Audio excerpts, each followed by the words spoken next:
Banyak investor retail berpikir, kalau laporan keuangan itu adalah kebenaran mutlak. Padahal sejarah pasar modal membuktikan, bahkan angka yang terlihat rapi dan resmi pun bisa dimanipulasi. Hari ini kita bahas kasus manipulasi laporan keuangan paling terkenal di dunia. Dan pelajaran penting yang wajib kamu pahami sebagai investor retail. Tahun 2001, dunia keuangan diguncang oleh skandal Enron, perusahaan energi raksasa asal Amerika yang sempat dipuja sebagai role model bisnis modern. Nilai sahamnya sempat meroket hingga lebih dari $90 per lembar, tapi kemudian, semuanya runtuh. Ternyata, Enron memanipulasi laporan keuangan dengan menyembunyikan utang dalam anak perusahaan fiktif, dan mengakui pendapatan palsu untuk terlihat seolah-olah terus tumbuh. Saat kebohongan itu terbongkar, saham Enron anjlok ke kurang dari $1, ribuan karyawan kehilangan pekerjaan, dan investor kehilangan miliaran dolar. Dan yang lebih parah, kantor akuntan besar seperti Arthur Andersen ikut runtuh karena dianggap terlibat. Pelajarannya, jangan cuma lihat laba. Lihat juga arus kas dan struktur utang perusahaan. Kadang, profit bisa dimanipulasi, tapi cash flow tidak bisa berbohong. Kasus berikutnya datang dari WorldCom, perusahaan telekomunikasi besar Amerika. Tahun 2002, mereka diketahui menggelembungkan laba lebih dari $11 miliar dengan cara mencatat biaya operasional sebagai aset. Akibatnya, laporan keuangan mereka terlihat sehat, padahal kenyataannya perusahaan itu sedang sakit parah. Setelah terungkap, saham WorldCom langsung jatuh ke titik nol dan perusahaan bangkrut. CEO-nya, Bernard Ebbers, akhirnya dipenjara selama 25 tahun. Pelajarannya, investor retail sering terlalu fokus pada laba bersih tanpa melihat bagaimana laba itu dihasilkan.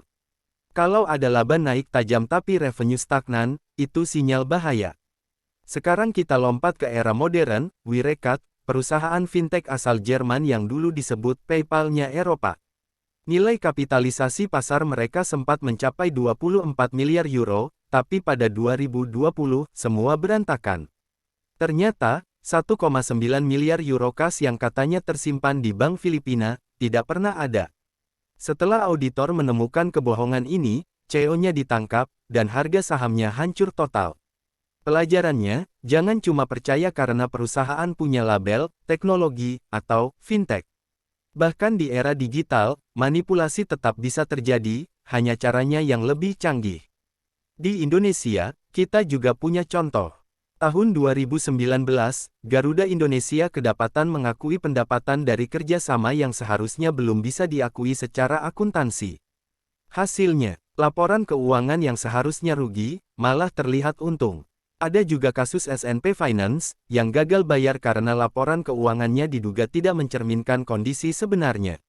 Pelajarannya, regulasi kita makin ketat, tapi tanggung jawab investor untuk berpikir kritis tetap tidak bisa digantikan. Dunia investasi bukan cuma tentang mencari perusahaan yang untung, tapi juga tentang memastikan kejujuran dari angka yang kita baca. Setiap laporan keuangan harus dibaca dengan sikap skeptis, bukan curiga berlebihan, tapi sadar bahwa angka bisa disusun untuk terlihat indah. Kalau kamu mau jadi investor yang bertahan lama, belajarlah membaca laporan keuangan seperti seorang detektif, bukan turis. Karena pada akhirnya, pasar bisa memaafkan kesalahan analisis, tapi tidak akan memaafkan kelalaian membaca tanda-tanda kebohong. Kalau kamu suka pembahasan edukasi seperti ini, bantu channel ini berkembang dengan klik like, subscribe, dan nyalakan loncengnya. Kita akan terus belajar bareng, supaya investor retail makin pintar dan gak mudah dibodohi oleh angka.